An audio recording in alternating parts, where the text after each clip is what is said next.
যতবার নারীর ছবি দেখো ততবার তোমার শারীরিক শক্তি, যৌবনের শক্তি এক ফোঁটা হইলেও কমতে থাকে।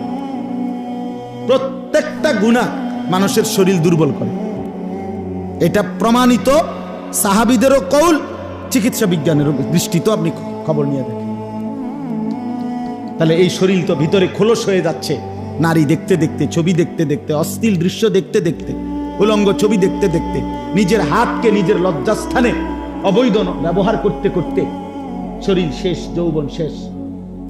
বাহ্যিক দেখতে না বোঝা যায় ছেলেটা দাঁড়ায় আছে, আসলে ভিতরটা কিচ্ছু নাই। এরা আগামীর পৃথিবীতে কেমনে কি করবে বলেন না? সারা দিনে যার 2 ঘন্টাও পরিশ্রম করতে মন চায় না, সে আগামীর সময় মেহনত করবে কেমনে চাচা বলেন? আপনাদের আমলের বলেন, আপনার আমলের চাচা, আপনারা মনে করেন তো আপনাদের বয়সকালে ছোট 18 বছর, 17 বছর, 14 বছরে কি পরিমাণ মেহনত খেতে খামারে মানুষ কাম করছে, কি পরিমাণ, সেখান থেকে তো বড় হয়েছে এখনকার মুরব্বীরা। কিন্তু এখনকার এই জেনারেশন কিভাবে বড় হইতেছে? হ্যাঁ, এই জন্য দয়া করো নিজেদের উপরে। অনেক ছেলে দেখলাম ভাইয়া, এই জন্য বললাম নিজেদের উপরে রহম করো। শেষ পর্যন্ত তোমার পথে তুমি চলে যাবা, আমার পথে আমি কুমিল্লা ক্যান্টনমেন্ট। নওজোয়ান তোমরা তোমাদের যার যার জায়গায়, কেউ কারো জন্য থামবে না, আটকাবে না, এটা আমরাও বুঝি ভাইয়া। রাত কারো জন্য থামবে না, দিন কারো জন্যই থামবে। এই পৃথিবী স্বার্থপর, কারো জন্য থামে না। কোনো অ্যাক্সিডেন্টে রাস্তার গাড়ি বন্ধ হয় না, সবাই পাশ কাইটা কাইটা চলে যায়, চলেই যায়। আহা, শুনছে সামনের সিএনজি, 3 জন মানুষ মারা গেছে, কিন্তু পিছনের একটা সিএনজিও থামে না, স্বার্থপরের মতো পাশে দিয়ে চলেই যায়। কেউ থামে না, কেউ থামে না দোস্ত আমার।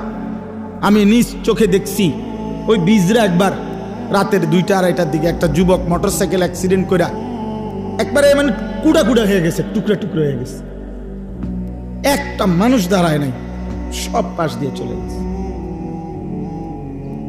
দুনিয়া স্বার্থপর দুনিয়া, তোমার জন্য কেউ থামবে না।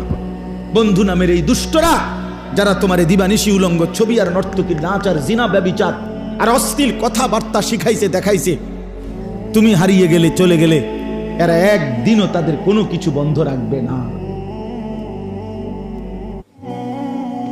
ধোঁকা, এটা ধোঁকার দুনিয়া। আল্লাহ বলছে দুনিয়া ধোঁকা, দুনিয়া তামাশা, দুনিয়া খেলাধুলা,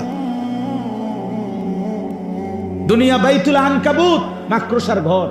কোরআনে আল্লাহ বলছে দুনিয়া হলো কিসের ঘর? লাবাইতুল আনকাবুত, ইন্না আওহানাল বুয়ুত লাবাইতুল আনকাবুত। আল্লাহ বলছে আর মনে রেখো বান্দা, এই পৃথিবীতে সবচেয়ে দুর্বল ঘর হলো মাকড়সার ঘর। যেটা 6 মাসের বাচ্চাও যদি হাত দেয়, মাকড়সার ঘর সাজানো, হ্যাঁ ঘর, মাকড়সার ঘর বোঝেন না? এটা কি হয়ে যাবে? ছোট্ট বাচ্চাও যদি হাত। হায় নওজোয়ান, চেহারা দেখলেই বোঝা যায় সারাদিনে নামাজ পড়ো নাই। অনেক ছেলে বন্ধু আমার, চেহারা চিনলেই বোঝা যায় 1 ওয়াক্ত নামাজ তোমার কপালে নেই। হায় রে মুসলমানের বাচ্চা, কেমনে মুসলমান হবে?